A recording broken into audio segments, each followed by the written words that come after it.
Здравейте и добре дошли в YouTube канала ми. Казвам се Ивайло и днес съм подготвил за вас един проблем, с който се сблъсках и ми отне няколко часа да го разреша. Той се казва Guru Meditation и е свързан с VirtualBox, виртуална среда за менежиране на компютри.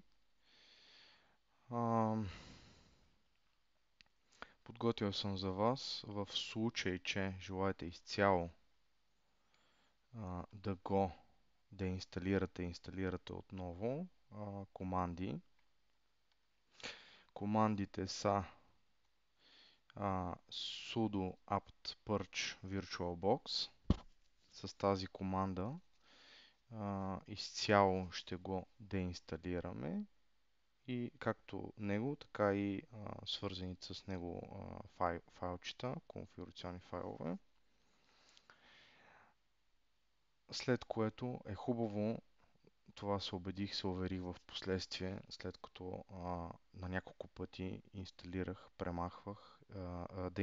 премахвах и инсталирах отново VirtualBox и не ми се получаваше. Се оказа, че трябва да премахна също така и VirtualBox DKMS-то.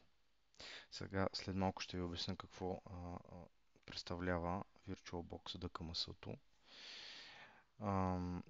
VirtualBox DKMS-то, ето открих тук една статийка за този проблем. Това са пакети, които отговарят за менежирането на VirtualBox kernel модулите. Което от своя страна означава, че това позволява на VirtualBox да комуникира с Linux kernel. И оттам идва проблема, тъй като аз след извършени апдейти, най-вероятно вътре, понеже не ги гледам, те са множество от апдейти, пакет от апдейти, на които не съм обърнал внимание кой какъв е, а е хубаво да се гледат тези неща. Съм апдейтнал кърнала и след което настъпи този проблем с VirtualBox и невъзможността да оперирам с него.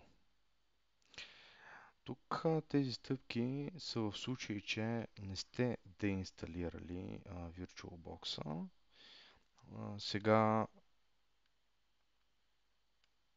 натъквате се на този проблем. Къде ми е снимката? Ето я.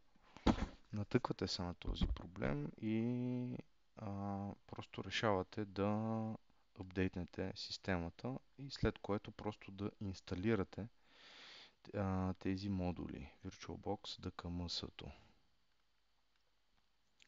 След като ги инсталирате, най-вероятно ще се оправи, но ако не се оправи след тези апдейти, просто тук в терминала изпълнете ето тези командички, които ви казах, които ви показах.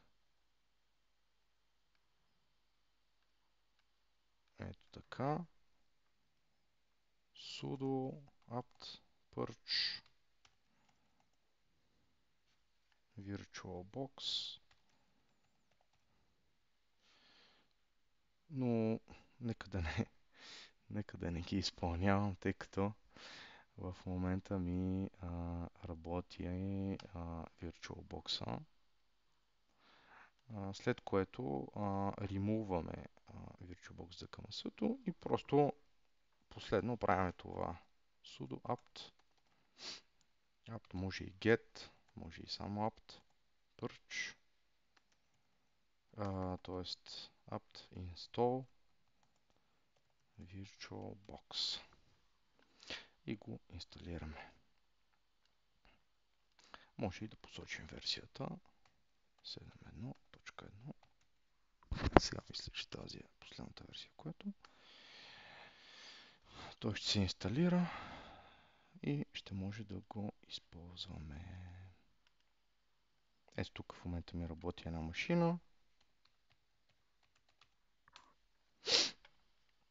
Даже в момента и тук ми иска апдейти и ще ги разгледам обстойно преди да ги изпълня.